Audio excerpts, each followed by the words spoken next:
Welcome to the Making Sense podcast. This is Sam Harris. Just a note to say that if you're hearing this, you are not currently on our subscriber feed and will only be hearing the first part of this conversation. In order to access full episodes of the Making Sense podcast, you'll need to subscribe at samharris.org. There you'll find our private RSS feed to add to your favorite podcatcher, along with other subscriber-only content. We don't run ads on the podcast, and therefore it's made possible entirely through the support of our subscribers. So if you enjoy what we're doing here, please consider becoming one.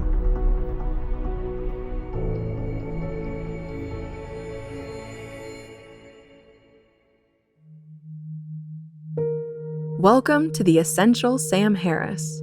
This is Making Sense of Belief and Unbelief. The goal of this series is to organize, compile, and juxtapose conversations hosted by Sam Harris into specific areas of interest.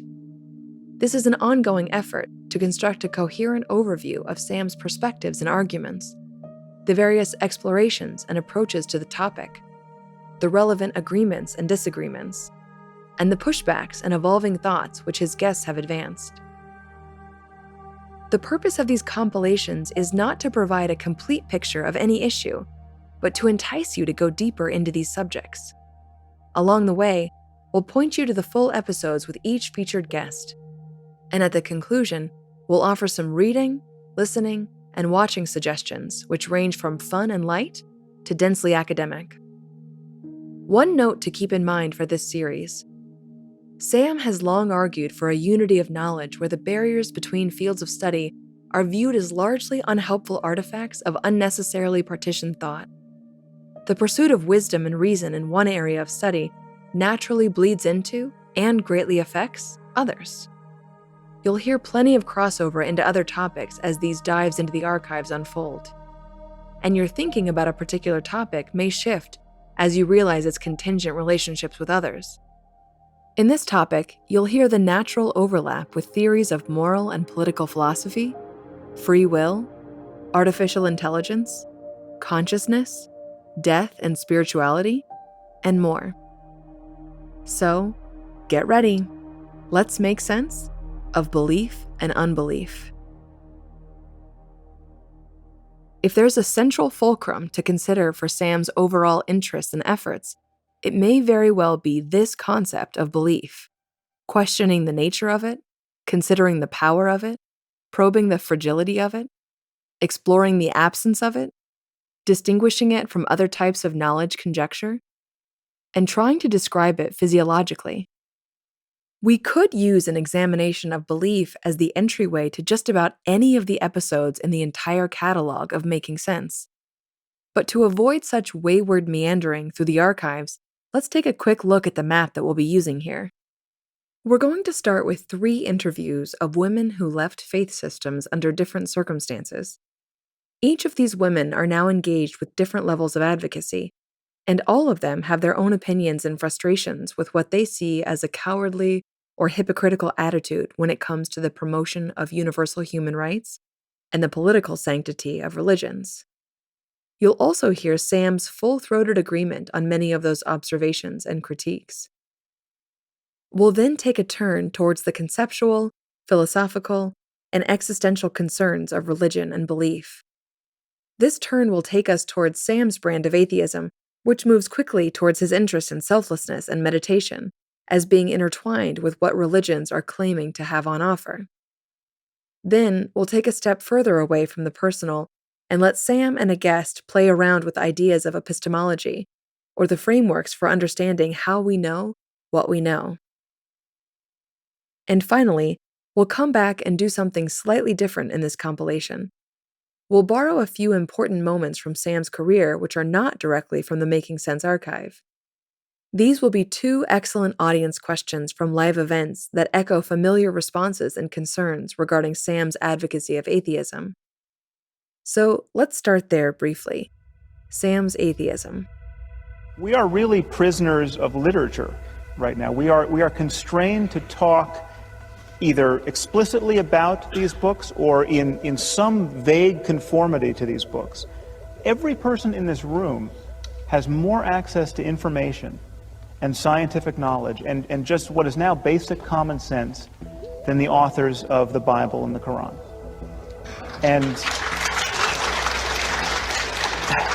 And in fact, there's not a person in this room who has ever met a person whose worldview is as narrow, just by the sheer time in which they appeared in history, as the worldviews of Abraham or Moses or Jesus or Muhammad.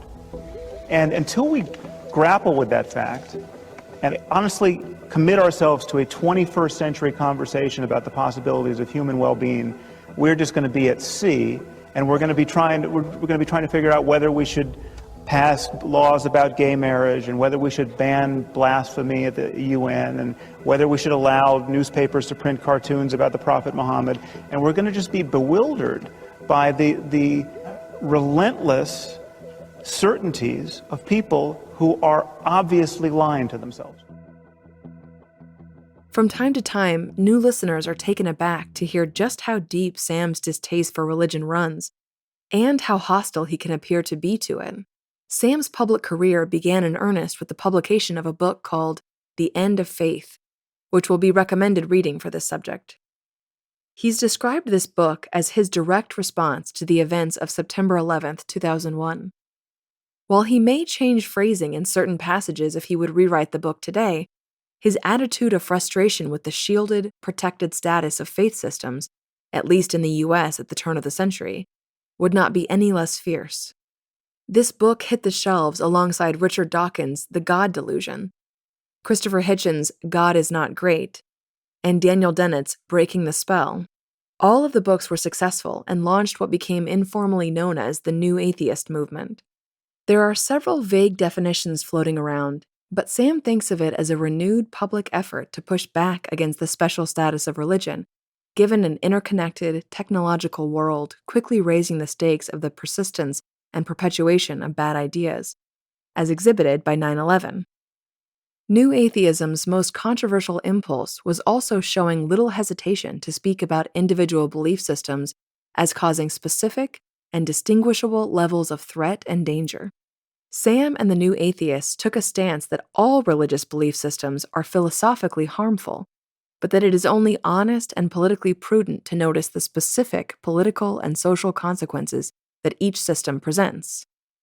It's important to note that that is a fluid stance that can and should constantly reorder its beliefs of most concern, given the complex contextual situation of global politics, technology, economic status, history, and much more. It also doesn't necessarily cast familiar codified religions as the eternally fixed targets of critique. Systems of political ideology, pseudoscience, and magical explanations can become the rational targets of objection given the right circumstance. Throughout this compilation, we'll be considering some of the debates around the tactical efforts which take aim at all of these harmful belief systems. An important tenet to start with in order to follow Sam through these conversations is this simple one which Sam espouses. Belief motivates behavior. Sam goes to great lengths to make this point. Bad ideas are a far bigger problem than bad people. By this he means that bad people are luckily quite rare. A bad person would be someone physiologically disposed to do harm, something akin to bad brain wiring or genetically determined sociopathic tendencies, where the person derives actual pleasure from inflicting harm and is physiologically unable to feel empathy. These kinds of people do exist, of course, and you should listen to our compilation on free will to understand how easy it should be to conjure an attitude of honest compassion towards them, while also safeguarding society from them. But what is overwhelmingly more common is that an otherwise perfectly good person has bad ideas which motivate his behavior, bad software running on good functional hardware. Sam points out what is simultaneously so frightening and encouraging about this fact. If we lived in a world that was chock full of actual psychopaths who were impervious to being persuaded by good ideas, that emergency would feel rather hopeless and dangerous. But because the mind and brain are generally open hardware systems, it matters greatly what kind of software is running on them. If we take it as a given that the vast majority of brains out there are perfectly capable of enacting good behavior, then there could scarcely be anything more important than trying to transmit good ideas to as many of them as possible. This stance motivates Sam's effort to persuade through argumentation rather than condemn and cast out. He sometimes summarizes this situation by saying that conversation and persuasion is really all we have as an alternative to violence, and we've surely had enough violence already.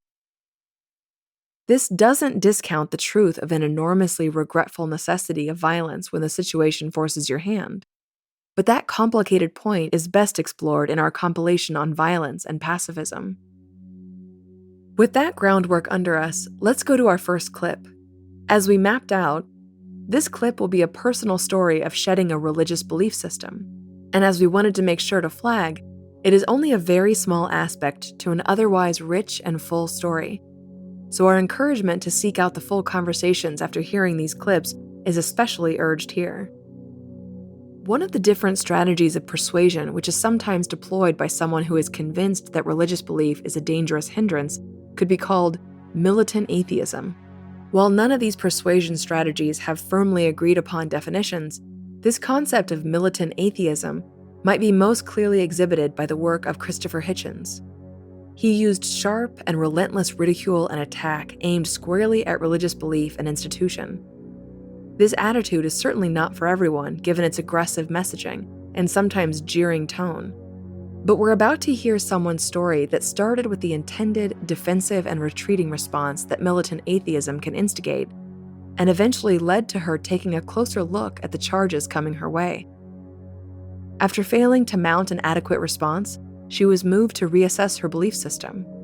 This is an episode featuring Sarah Hairder. Hairder co-founded the Ex-Muslims of North America, which does non-belief advocacy work and runs a supportive community of questioning people. They provide safe and confidential outlets for Muslims who may have growing doubts and concerns about their religious faith.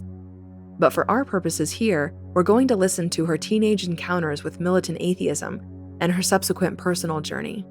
We'll also stick with her conversation with Sam to hear a bit of mutual frustration with what they describe as a liberal confusion when it comes to open criticism of otherwise illiberal ideals. In the case of this clip, they'll be discussing the hijab specifically and the clash of feminism with religious freedom.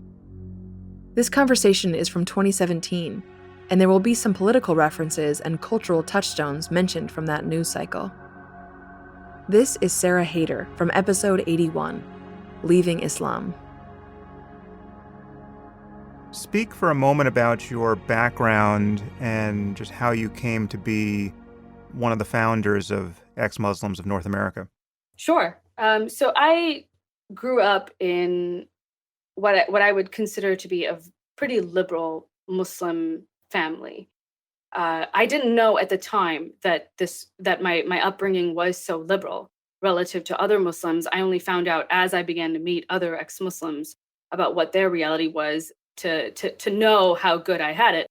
But I grew up in a relatively liberal Muslim family, which means that they allowed me to move away for college. They allowed me to sort of be a little bit more independent than Muslims generally are. Where were you? Where were you growing up? I grew up in Texas. I was born in Pakistan, and I moved here, I think I was 7 or 8 when we immigrated to the United States. I remember the process of coming here. I remember the shock of coming to this country.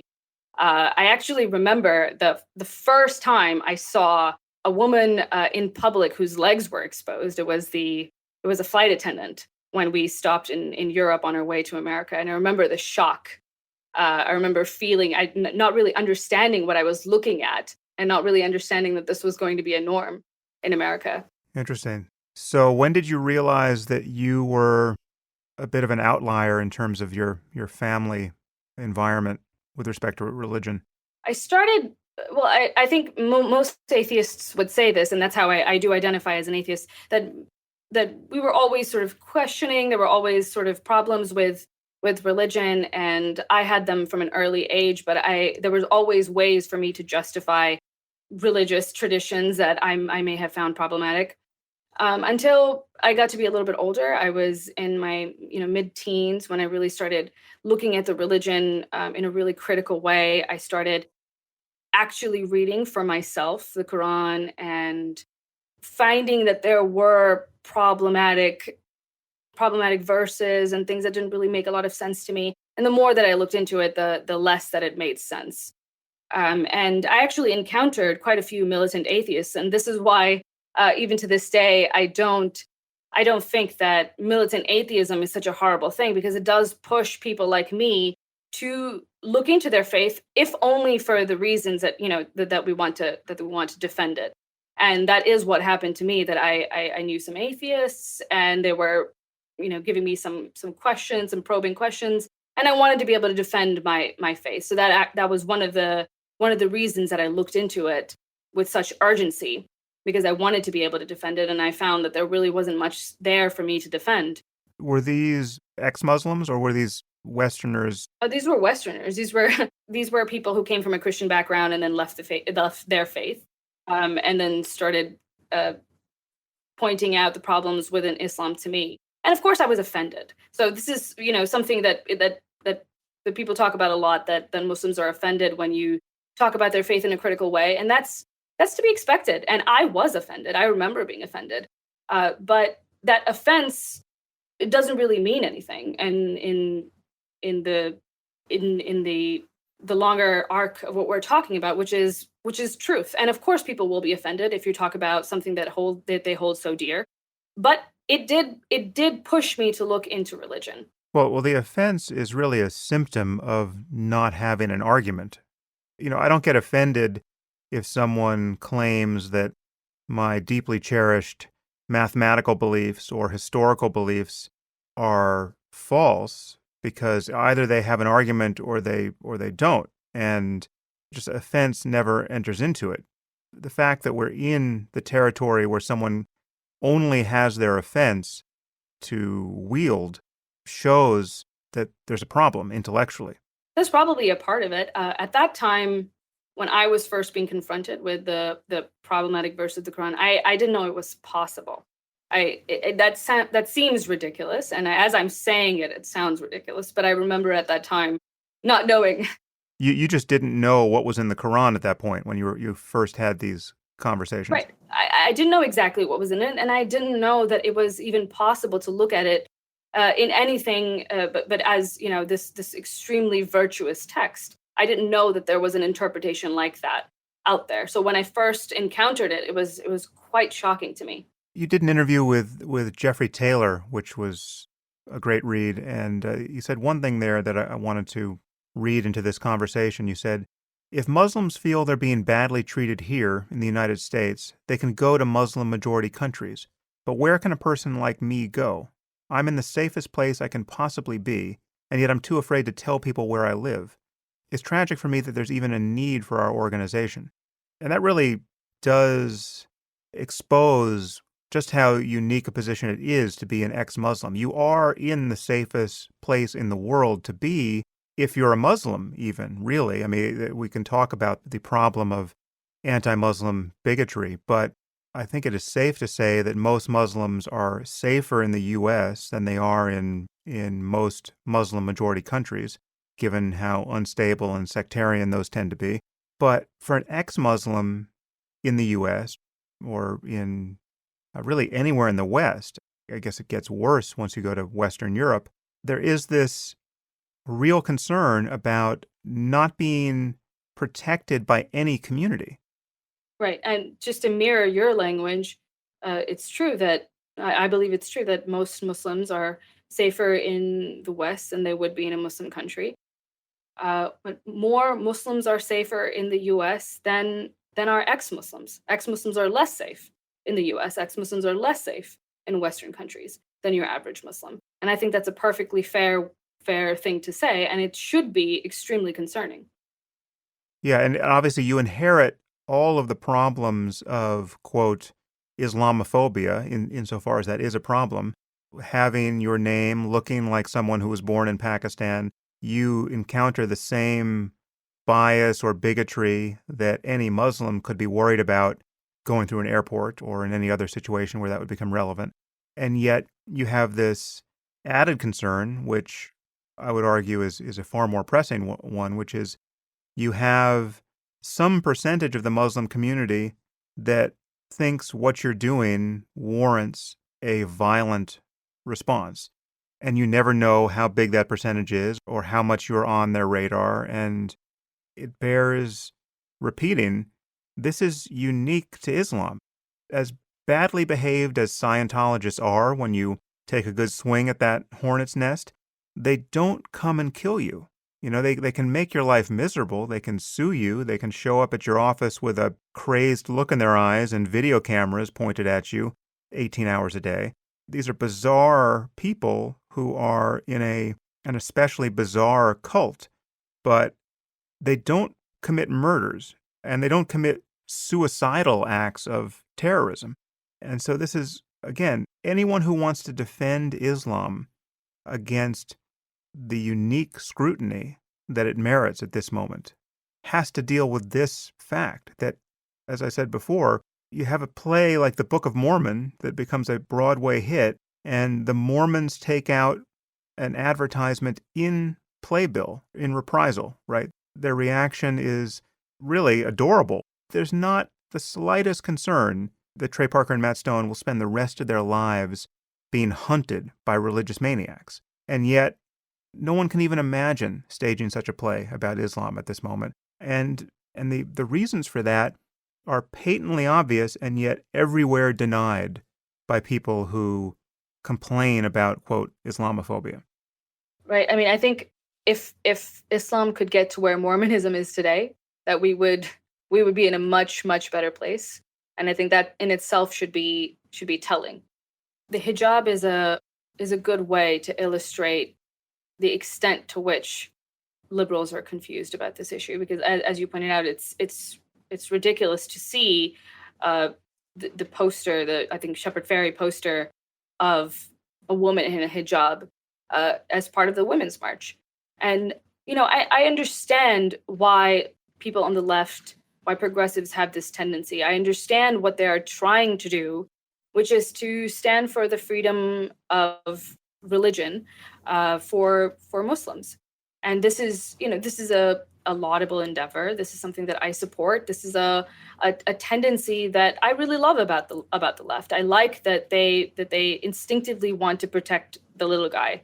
Having said that, not everything done in the name of good intentions is necessarily good, and not everything done in the name of good intentions will help the people that you want to help. And in many cases, it might harm the very principles or the very people that you want to help. And I think this is, especially the hijab in context of women's rights, is a case where we can see this in a very clear way. And so I supported the Women's March. I supported, generally speaking, I'm women's rights are really close to my heart, and it's really important to me that feminism is something that becomes universal, that becomes global. So I support, generally speaking, these kinds of initiatives. But I was really disheartened to see that the hijab was suddenly it's become this totem. It's become this symbol of religious freedom, and it's pretty perverse given the context of what the hijab actually is, and given the religious justification for the hijab, which is distinctly anti-freedom. If this is your first time encountering those kinds of arguments, we encourage you to seek out the full conversations to understand the nuance, and how someone like Sarah Hairder and Sam are well aware of the counter-arguments and common objections to these kinds of critiques. The moral math regarding how we talk about these things and who is best to talk about them in certain ways is quite tricky. But it's wise to go slowly through these emotionally charged issues and seek out a range of perspectives. It's also wise to note how easy it is to abandon solid moral ground when it seems to demand an outward expression that runs against the grain of one's tribe, whether that be political, religious, familial, or social. We're now going to a story of someone abandoning a belief system, which is quite personal to me. It's actually my story, and my first interview with Sam on Making Sense. I'll be breaking the fourth wall as your narrator for a bit here, and speaking to you directly. So, my name is Megan Phelps-Roper, and I grew up in the Westboro Baptist Church in Kansas. If that name sounds vaguely familiar, you might better recall the images of colorful signs with bold letters and messages like, "God hates fags." I grew up holding those inflammatory signs while picketing at funerals and learning the theology of the church, an institution founded by my grandfather, Fred Phelps. I tell my story in detail in a memoir entitled Unfollow, a memoir of loving and leaving the Westboro Baptist Church. In this next clip, Sam asked me about some of the specific doctrines and beliefs I held while I was a member of the church, and we chronicle a bit of my journey, how I started out professing intensely held religious beliefs that I took to be completely true, to the place I am now, reading a script for a prominent atheist philosopher. My experience has surfaced the strange nature of belief in my own mind. After we listen in on my conversation with Sam, I'll be back to reflect on what those beliefs were and how my process confirms many of the arguments and stances that Sam has outlined in his career. One familiar retort to arguments and stories like the ones we're sharing in this compilation goes like this: "Well, that's not real Islam," or "that's not real Christianity," or that "these people are just psychopaths who are going to do these things anyway." I'll provide some of my thoughts on those kinds of responses here. You should also know that for this conversation, Sam and I connected shortly after I'd read an article by Graham Wood entitled "What ISIS Really Wants," an article which didn't tiptoe around the explicit link between religious doctrine and outward behavior. Needless to say, I found some parallels in this article worth discussing with Sam. So here's me talking with Sam from a very early episode of Making Sense. This is from episode 12 from 2015. An episode entitled Leaving the Church. Let's back up and talk about your background itself and what the Westboro Baptist Church is. Many people will have seen the visuals online of you and the rest of the of your family, I guess, holding signs that say "God hates fags," or I think "Thank God for dead soldiers" is one of them. So to tell me about Westboro, and let's get into what you actually believed growing up. Right. Okay. So the protesting started when I was 5, and the church is located about half a mile from a public park in Topeka, Kansas. And this park was known as a place where gays could go and meet and have anonymous sex. And it was something that was well known in the community, and it was even listed in this nationally circulated address book of such places, listings across the country. And one day, a couple of years before the picketing started, my grandfather was riding through the park with my older brother, who was at the time about 4 or 5, maybe. They were riding their bikes, and, my grandfather would ride ahead a little way and then circle back. And one of the times when he was circling back, he saw 2 men, trying to lure my brother into the bushes, and, just immediately wanted to do something about it. So he started writing letters to the city fathers and going to city council meetings, trying to get, the park cleaned up. It was really something that was well known. There were, journalists and cops. They were doing sting operations, and so it was an undeniable fact. So this was in what year? 88, 89. And this was your father or your grandfather who had this experience? My grandfather. Okay. Yes, my grandfather is Fred Phelps. Right. And he's the one who who was the first pastor of the Westboro Baptist Church. Was he a pastor already, or he just decided to become one at this point? So he was ordained when he was, I think, 16 or 17 in Utah, and he was kind of a traveling preacher. And then he ended up in Topeka, and he was preaching at a church called the Eastside Baptist Church, and they were about to start another church on the other side of town, and they asked him to stay and be the pastor. So that's how he ended up in Topeka at this church. Was he already he had to have already been someone who was quite fundamentalist in his belief anyway, right? Or was this a formative moment for him? So the church actually started in 1955. So he had been a preacher for some time before this incident. And his views over the years had gotten, further and further away from the mainstream. And so when this happened, and, he spent, I think it was about a year, maybe more than a year, trying to get the city to do something about it. And he said, okay, well, I'm going to do something about this myself. So that's when the picketing actually started. And it was just relatively innocuous signs like, watch your kids, gays troll this park, gays are in the restrooms, and, things like that.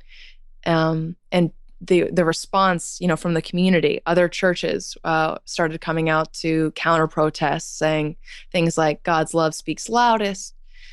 There was a huge contingent of protesters counter protesters from KU, which is about half an hour away from the church. And so and it started. There wasn't much about God initially, but then when these churches started to counter protest, they were like, well, the Bible does say things about gays, and it's not good, and we are a church, and we have to address this issue. So that's how it initially got started, and then over the years, it just got more and more extreme. So first, gays were the target, and then it was churches for supporting gays and otherwise, not following what my grandfather and the church members believed. They weren't following what the Bible said, not just about gays, but about, premarital sex and divorce and remarriage and adultery. And then pretty quickly, the funeral protesting started. They were protesting funerals of gay people who had died of AIDS. And it was partly an attention-getting mechanism, but it was never just to get attention. I remember, and this is something that a lot of people, have charged the church with. Yes, they're not really Christian. They don't really follow the Bible. Here, look, they ignore this verse and this verse. But I remember listening to my grandfather in an interview a few years ago, and the reporter said, some people say that you're just doing these things to get attention. And he kind of looked at her like she was crazy or stupid and said, well, of course I'm doing it to get attention. How can I preach to these people if I don't have their attention? The charge that things are done just to get attention usually carries with it the insinuation that people don't really believe what they say they believe, that these expressions of hatred are just meant to be inflammatory, but aren't necessarily an honest statement of one's outlook. Was there any distance between what you and the rest of the family believed and what you were saying publicly, or were you just simply giving voice to your actual worldview? No, we were just giving voice to our actual worldview. I mean, my family didn't come to the table with hatred for LGBT people, and then look to the Bible to justify that hatred, which is a common charge. They read, if a man also lie with mankind as he lieth with a woman, both of them have committed abomination. They shall surely be put to death. Their blood shall be upon them. And walked away from that with, and not just that verse, but lots of other ones. They walked away from that with God hates fags and supporting the death penalty for gays. And to categorically deny a connection between those words from Leviticus and our beliefs, to say that we read into the text what we wanted to see, is I think to be blind to the nearly all-encompassing power of that sort of blinding faith. And it's that's why it was such almost a relief to read in Graham Wood's article to say that ISIS is Islamic, very Islamic. It's not a matter of ISIS being representative of Muslims as a whole. It's a matter of them drawing inspiration from the text. Yeah. And the church and your grandfather are sometimes mentioned in this connection. So what I find as someone who criticizes the link between religious belief, in this case, Muslim jihadist ideas, and a phenomenon like ISIS, I find that that people who don't like that connection very much will say, well, we have our extremists, we have the Westboro Baptist Church. Now, it's always a frustrating thing to hear, as though what your family has done is in any way analogous to what is happening throughout much of the Muslim world, and in particular in Syria and Iraq right now.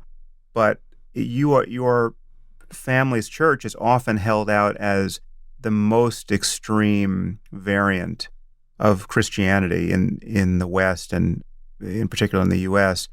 I'm wondering if that's true. I actually don't. I'd like to just find out precisely what you believed on other topics. So, what are other killing offenses? What else would your grandfather pull out of Leviticus as actionable? I might say adultery, but we never. This was one of the things that. So I had Okay, for one, they're not actually trying to institute a theocracy. They don't believe that the United States.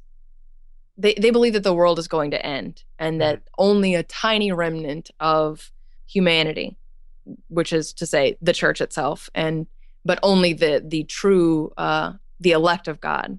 So they're not trying to actually change the laws. They're not actually trying to make anything happen with the government. They don't believe it's possible, and so it's not something that they pursue.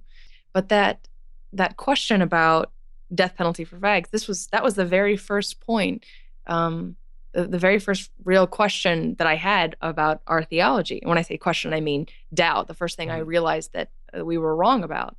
And it came from a conversation with a Jewish guy on Twitter. Mm-hmm. It was really, I'm advocating for the death penalty for gays, and and I'm quoting these verses from Leviticus, and he says, well, what about this member of your church who had a child out of wedlock? And I said, what about her? She repented, so she doesn't deserve that punishment. And he says, yeah, but that's also a sin worthy of death. And, and also, didn't Jesus say, let he who is without sin cast the first stone? So this is the first time, stepping back from that and realizing, if she had been killed, just as if you kill someone as soon as they sin, you completely cut off the opportunity to repent and be forgiven, which is a major foundation of Christian theology. This is what we were preaching: repent or perish. You have to repent and follow God's laws and live as we live, and that's the only way to heaven. And then for him to say that, quoting Jesus, "Let he who is without sin cast the first stone," I realized, because we would always answer that quote, because people would throw that in our face all the time. We would answer that by saying, yeah, but we're not casting stones. We're preaching words. All we have are words. We put words on signs and we stand on public sidewalks. We're not hurting anybody. But we were advocating for the government to kill people. And what was Jesus talking about about there, if not the death penalty? So, I take that to, my mom and a few other people in the church, and was just immediately shut down. It's like, no, Leviticus calls for the death penalty. If that penalty was good enough for God, then it's good enough for us. Romans 1 says that gays are worthy of death, and so are their enablers. No. So what did your mom say about the analogy to the other member of your family who had a child out of wedlock? That I was getting wrapped around an axle. Like, oh, it's just not this an important piece of theology, or that the point is they're not going to do it. That's what she said. And I remember thinking, like, well, yeah, but if we're going to use this as a litmus test, the fact that, instituting death penalty, since Jesus said, let he who is without sin cast the first stone, shouldn't the litmus test be the other direction? Shouldn't the fact that we don't do that be, showing that we're obedient to God and such? Yeah. So, well, one thing that I think we should flag here is that it's often believed on the atheist, secularist, rationalist side of the conversation that you just can't reason people out of their heartfelt religious convictions, because there's this meme that has gone around, often attributed to someone like Mark Twain. I don't know who actually said it, but the idea is that if you can't reason somebody out of something they didn't reason themselves into, but that's clearly not true. And anyone who's actually been in dialogue with many people like yourself over the years knows it's not true, is that your effort to make your beliefs self-consistent, and this person on Twitter pointing out a logical contradiction in your beliefs was an entering wedge for you, which ultimately separated you from these ideas that had been drummed into you. So I want to get into what you now believe in a minute, but I want to linger for a moment. In 2019, I spoke with Sam on Making Sense again, around the time of the release of my book. The way I now conceive of those old beliefs is something like this. They made complete sense to me at the time, within a context of assumptions that I took to be unquestionable. Specifically, that the Bible was literally true, and that the interpretation by the Westboro Baptist Church was completely accurate. I took those claims about reality as givens, and I was operating in a world where they were solid facts. Sam's reflection that bad ideas are a much bigger problem than bad people resonates deeply with me. With the rules of the world that I assumed myself to be in, I had all good intentions and was trying my utmost to be a good person. This may seem like an odd claim, given how hateful my behavior appears from the outside, and it's challenging for some people to fully comprehend. When I revisit my behavior, I fully understand that I did not have a broken brain that was causing my actions, and my family members who were behaving in similar ways, nearly all of them continuing with that behavior still, also don't have broken brains. There is an unignorable, determinative variable causing that behavior, and it's their belief about reality.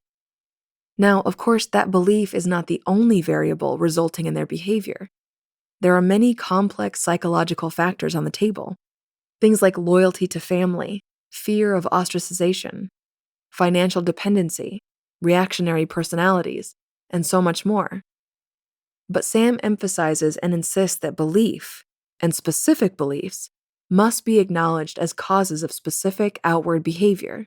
While this may seem uncontroversial and obvious, the implications have become politically radioactive given the tension with competing principles like tolerance of other cultures, ideas, belief systems, and identities. Before I build the fourth wall again and morph back from included guest to narrator, I want to underline a contrast between my shedding of belief with Sarah Hairder's. It's hard to know what other collisions with criticism and challenge to my beliefs would have resulted in, but what ended up pushing me to a close examination and eventual collapse of the first principle claims I held was not so much an aggressive, militant atheism approach with mockery and insult, but rather a steady, prolonged conversation and exposure to very patient conversation partners. Many of those conversations happened on Twitter. We have a compilation dedicated to Sam's interest in social media, which we recommend in light of the unique role that plays in my story. But now, let's go to another personal account of someone leaving a faith system.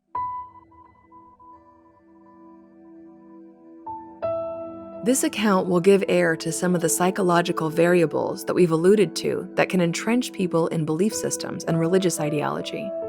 This guest's reconsideration of her belief system is absent the encounters with teenage militant atheists or patient, logical deliberations conducted on social media, but is instead interwoven with familial complexities, insecurities, fears, and abuses. But even with these variables highlighted in the brew of ideological trappings, the doctrines and details of the belief system still matter and must be considered. We're also going to let this clip drift into the frustration that certain women feel with the perceived political shield of criticism towards religious ideology, especially those religious ideologies that tend to overlay with specific racial and/or national demographics. This is the exact kind of political taboo that Sam and many of the labeled new atheists were unafraid to trespass. After this clip, we'll shift the conversation towards the abstract and philosophical notions of belief and examine various approaches towards knowledge that might help us navigate our way through this topic and propose some defining characteristics of belief. But first, here's the activist and author Yasmine Mohammed sharing her story with Sam from episode 175, Leaving the Faith. Let's just start with your story from the beginning. Where did you come from, and what were your parents like, and what was your upbringing like? This is the beginning of your story that has for better or worse, made you one of the most courageous voices I can name at the moment? So to the beginning, I guess, would be my parents meeting each other in university in Egypt. So my dad's from Palestine and my mom is Egyptian. But Palestinians could go to university in Egypt. It was all covered. Like they were treated as Egyptians, but they weren't given citizenship. So they met in university in Egypt, and my mother's family were very angry at her for marrying a Palestinian because they thought he was so beneath her. But they got married and then they moved to San Francisco together. And they were there during the peace, love, hippie era. And they had my sister, and it was a bit too much peace and love. And so my mom wanted like a quieter place to raise the kids. And so then they moved to Vancouver, Canada. And that's where I was born. Mm. But then their marriage fell apart in the end anyway. So when I was about 2 years old, my dad, left us, went to the other side of the country. So here my mom is now in a new country, no support system, no community, 3 children, and she's feeling, depressed, vulnerable, sad, lonely, all that stuff. And how religious were they at this point? No religiosity whatsoever. Huh. Neither of them. They're both grew up very secular. My dad had like zero connection to religion. It was just like a cultural thing. He's very anti-Israel, just being Palestinian, but there's no religious, like him personally, he wasn't he wasn't practicing. And then my mom's all alone. And so she goes looking for a support system, and she goes looking at the mosque for community. And at the mosque, she finds a man who is already married, already has 3 children, but he offers to take my mom on as his second concurrent wife. Right. So, she is happy to have somebody take care of her and take care of her kids. And so she's willing to put up with whatever he's dishing out. My dad was abusive towards her. He used to hit her. And this man never hit her. He'd hit us, of course, but he never hit her. So she felt like this was a better relationship for her. So she stayed with him as a second concurrent wife. We lived in his basement. And he is very, like, my life changed completely when he entered our lives. So before him, I used to be able to, play with my neighbors' friends. Like we'd play Barbies together. I'd go swimming. I'd ride my bike. I'd go to birthday parties, listen to music, just like a normal childhood. And then once he entered our lives, it was just immediate. Everything is haram. Everything is forbidden. And all of a sudden, my mom started covering her hair, and we had to start reading from this book of this, these words that I didn't understand. And I had to start praying 5 times a day. And I resisted it from the beginning. Of course, I missed my old life. I was especially upset that I couldn't play with Chelsea and Lindsay anymore. They'd always come knocking on the door wanting to play Barbies, and I was never allowed to go, and they were never allowed in. And You're going to the same school at this point, or? Yep, but not for long. And then as soon as the Islamic school was, it wasn't built, it was in the mosque, but as soon as it was established that we would have an Islamic school and my mom was teaching in it, then I started going there. Was this associated with any religious awakening on your mom's part, or she just needed a man to take care of her and it was just practical and romantic? That's the right word. I don't know if romantic is part of it. I think practical for sure. And it was a combination of both of those things. So she needed, I think, she was happy to have somebody to take care of her. But then also she just became a full-on born-again Muslim. So she just entered it, like she just jumped all in. It was never, if you see her wedding photos, she looked like a Bond girl, like short wedding dress, big, huge beehive. There was a belly dancer at her wedding. And to go from that to the woman that raised me that I remember is just a pretty shocking difference. And I used to always, resent that. I'd be like, how come you got freedom? How come you got to live like this? Look at your pictures when you were a kid. How come I don't get that life? And she'd say, because my parents didn't know any better. And I'm raising you better, and you're going to be a better person, and you're going to go to heaven. And my parents did the best they could, but they were wrong. And so how old are you when you're expressing these doubts or? Well, I was about 6 years old when he entered our life. And I resisted all the way up at probably about 9 years old is when I stopped, because that's when the hijab was put on me and I started going to Islamic school, and it was just too much. So you can't really fight anymore when everything in your life is, pushing you in one direction. You just, succumb, especially when you're a kid. But according to my mom, I was never, good enough. The devil was always whispering in my ear and making me question. I always asked questions, right? Like, if Allah created everything, who created Allah and stuff like that? And like, how could I even? These are such blasphemous, if Adam and Eve are, the parents of all people, are we all children of incest? So these basic questions of, that a kid would ask, I'd get in trouble for them. So was there any point where you just went hook, line, and sinker and fully adopted the worldview without doubt? Did you always have some doubt humming in the background? The doubt humming in the background finally went quiet once I was forced into the marriage with Isam. So once I married him and I wore niqab, so that's like full face covering, the gloves, everything, I was so diminished that I didn't have anything left. There was, and I also kind of made the conscious decision that, I was desperate for my mom's love and approval. My sister was always the good girl that always listened and never questioned. And I wanted that. I wanted to have, that relationship with my mom. So she kept on pressuring me to marry this man. And I eventually gave in because I thought, you know what, maybe she'll actually love me if I follow what she wants me to do. I'll marry the man she tells me to marry. I'll do everything the way she says to do it. I've been fighting against this my whole life.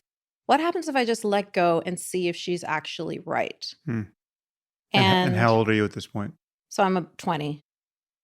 And I did let go, and I did follow exactly what she said. And until I had my daughter and held her in my arms and saw that she was about to grow up in the same environment that I grew up in, my mom was talking to her the same way she had talked to me.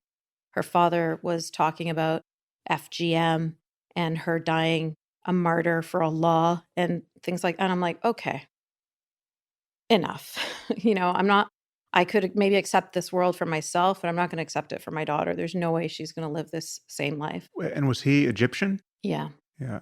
And I think people aren't generally aware that FGM is practiced in Egypt. Like 98% of so Egyptian women. Basically like Somalia in terms of the prevalence of that practice. So, and this was just a fully arranged marriage, or it had been encouraged once you had met him?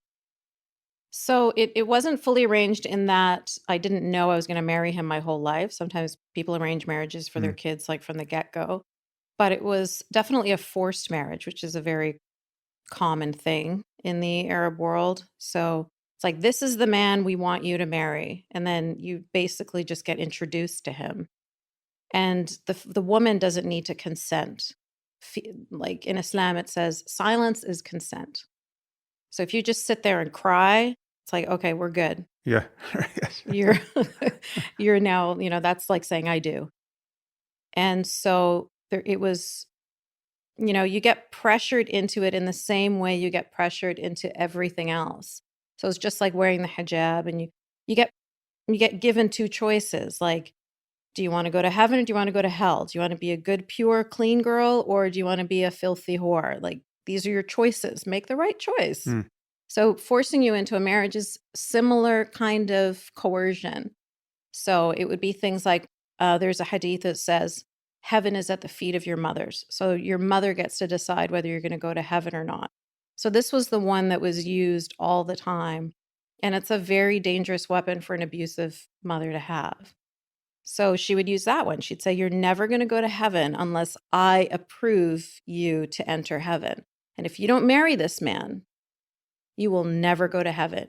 You will burn in hell for eternity. And you will suffer here on earth because you are no longer my daughter. I want nothing to do with you. I won't even allow you to come to my funeral because I don't, like, as far as anyone is concerned, you're no longer my family. And then when you die, you'll burn in hell for eternity. So go ahead and make the choice. Yeah. Yeah. So, and you're wearing the niqab at this point? At what point did that happen? Hijab was at 9 years old, as far as I could remember. And then once I was engaged to him, started wearing the niqab, he got it all delivered from Saudi Arabia. And that really helps in dehumanizing you. That really helps in turning me into a nothing that he can control very easily. It just suppresses your humanity entirely. It's like a portable sensory deprivation chamber, and you are no longer connected to humanity. You can't see properly, you can't hear properly, you can't speak properly. People can't see you, you Hmm. can only see them. I mean, just little things like passing people in the street and just making eye contact and smiling, like that's gone. You're no longer part of this world. And so you very, very quickly just shrivel up into nothing under there. Yeah, well, we're going to get to this, but it is amazing how sanguine Western feminists are around this practice. Like, this is just another culture's ideal of how to honor feminine beauty and empower women. Who are we to criticize it? We should differentiate the hijab from the niqab. The hijab is just a straight up symbol of female empowerment now in the West. It is just amazing to see what is being done with this. And we have, in the aftermath of the Christchurch massacre, the Prime Minister of New Zealand puts it on as the only possible show of respect for the community. Like, there's just no other way to express solidarity but to don this symbol. And there's so many examples of this. For some reason, people, one, can't see that most of the women on earth right now who are wearing a hijab are not doing it based on some empowerment they felt at an Ivy League institution where they're just going to take the male gaze off them at their own discretion. So they're forced to do it. The consequences of not doing it in many cases are, if not absolutely coercive social pressure, it's actually physical violence. What have your encounters with Western feminists been like? Well, that makes me really sad that they consider Muslim women to be of some other species and that are so completely different from them. So for themselves, they will recognize all of those things that you talked about are basically victim blaming, slut shaming. They recognize those elements of rape culture when we're in the Western context, which are, they're much harder to see in the Western context. Hmm. But under Sharia, it's very, very easy to clearly see a perfect example of rape culture. But they somehow, when it's those women over there, it's empowering. Like, would it be empowering for you if you were told you have to wear this clothing in order to protect yourself from men who might rape you? Or you have to wear this clothing in order to be good and pure and go to heaven, because if you don't wear it, then you're a filthy whore? Like, you wouldn't, no woman would want to hear that. No 7-year-old child would like to be told, you have to wear this in order to go to school. And your brother doesn't have to. He can wear whatever he wants, but you must wear this or you're not allowed to get educated. It is an atrocity. Like that's something that every human being should be upset about. And the fact that they think that it's okay for those humans over there, but not for us, is the part that really upsets me. Yeah. Yeah, the double standard is so clear, and it really is sanity straining that it's so hard for people to see. So, like, the clearest case for me in the media was when, I don't know if you remember this, but Warren Jeffs, the leader of the FLDS, the fundamentalist Mormon cult, his compound was raided, and all these little girls and young women were led out in these little house on the prairie dresses, right? They were made to wear these awful 18th century dresses, and they had been married to men who were, their grandfather's ages, and these forced marriages were described as rapes, and the men were totally unrepentant, and, Jeff's got, I think it's at least 15 years in prison. I forget, he got a real prison sentence. And this was all talked about on the news as just an unambiguous example of patriarchal exploitation of girls. The fact that it was associated with religious belief was not even slightly exculpatory. And everyone celebrated the fact that there was a SWAT team raid on the compound. We kicked in the door of this place to free those girls. And it didn't matter at all that the girls didn't want to be freed. Yeah. I mean, we knew they had been brainwashed. Yeah. So when they're talking about how they loved their husbands, 4 to a man or whatever it was, no one had any qualm discounting that for their obvious ignorance and brainwashing, right? And when you compare that to what is happening routinely in the Muslim world, the mainstream media has the opposite response. And this is the most benign case of real extremism in the Muslim world. I mean, it's in truth, it's not even extreme, but the extremism in the Muslim world, you have to add to that the clitorectomies that would have been performed on these girls, the fact that they were raising their sons to be suicide bombers, right? And there was an explicit indoctrination of martyrdom, and they were exporting terrorism to the capitals of Europe and America. That's how the fundamentalist Mormon cult would have to behave to make it an analogous situation, and no one can see it on the left. So, I mean, when you were talking about the difference between that Mormon cult and girls in the Muslim world, I started to tear up because it reminded me of your TED Talk, which I'm going to tear up again. Mm-hmm. That TED Talk to me hit me so hard because it was the first time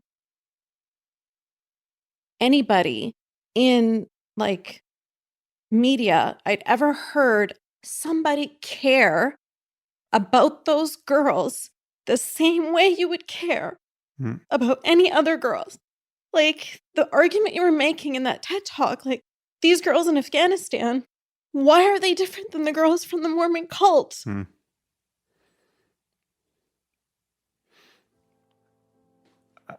Sorry, Sam. No, that's great. That TED Talk was like, yeah. Thank you so much. That's you Sorry, don't have to go ahead. apologize. This is good radio.